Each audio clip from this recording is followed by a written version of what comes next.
Welcome back to the course on Compiler Design Lab. In this video, we'll be discussing about the implementation of operator precedence parser. In order to implement an operator precedence parser, you will need an operator precedence table. This table you have already constructed in the previous semester's course. Using this table, you will have to construct an operator precedence table for your particular program. So here you can see that the greater than symbol corresponds to value 1 in our table, less than corresponds to -1, equal to corresponds to 10, and the invalid operations corresponds to 0 in our table. In order to implement this operator precedence parser, you will have to write a function called as getIndex function. This getIndex function actually returns the index value of your operator or operand. So suppose my input is a plus a. When I read the string, when I read the first character a, I have to get the index of a so that I can find the relationship of this input symbol A with the symbol inside the stack. So A is the first input symbol and A is read. I have to get the index of A. So I will use this function and find out what is the index of A. So in order to find the index, when I wrote the table, I know that symbol plus corresponds to 1, minus corresponds to 2, 3, 4, 5, 6, 7, 8, and 9. So instead of ID, it is A. So I know the index of A is 6. Okay. So when I read this particular character and try to get the index of that particular character A, this getIndex function should return a value 6. Okay, so in order to start with the operator precedence parser, initially you will push a dollar symbol inside your stack.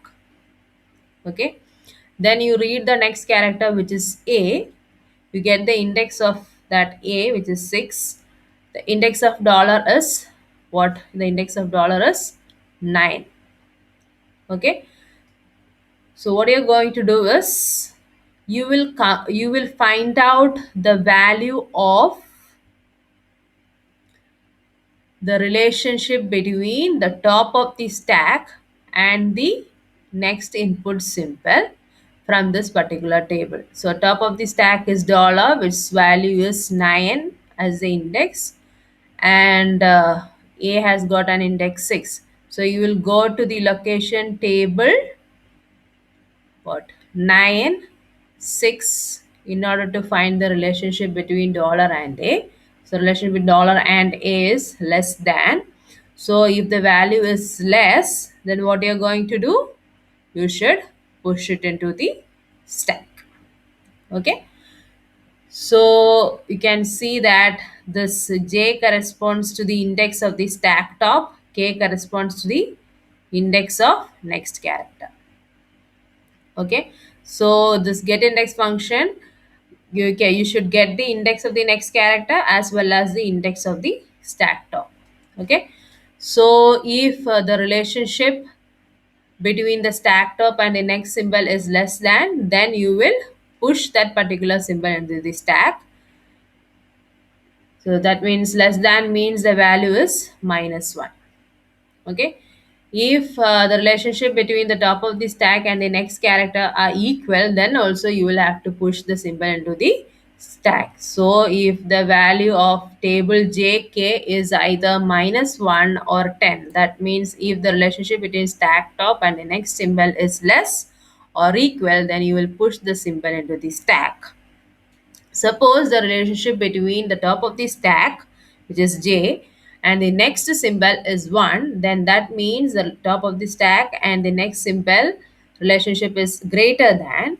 Then you will pop every symbol on top of the stack until a -1 relationship is reached. Okay, so pop while table jk popped off is 1. That means Whenever till the relationship between top of the stack and the next symbol becomes -1, you will pop all the values. Okay. Then the string will be accepted when the stack top is dollar and the next symbol is dollar. If you reach a point where the top of the stack and the next symbol's relationship is 0, that means there is nothing to parse there, then you will reject it. Okay. So this is the expected output. If you enter a string, you should either say it is accepted or rejected.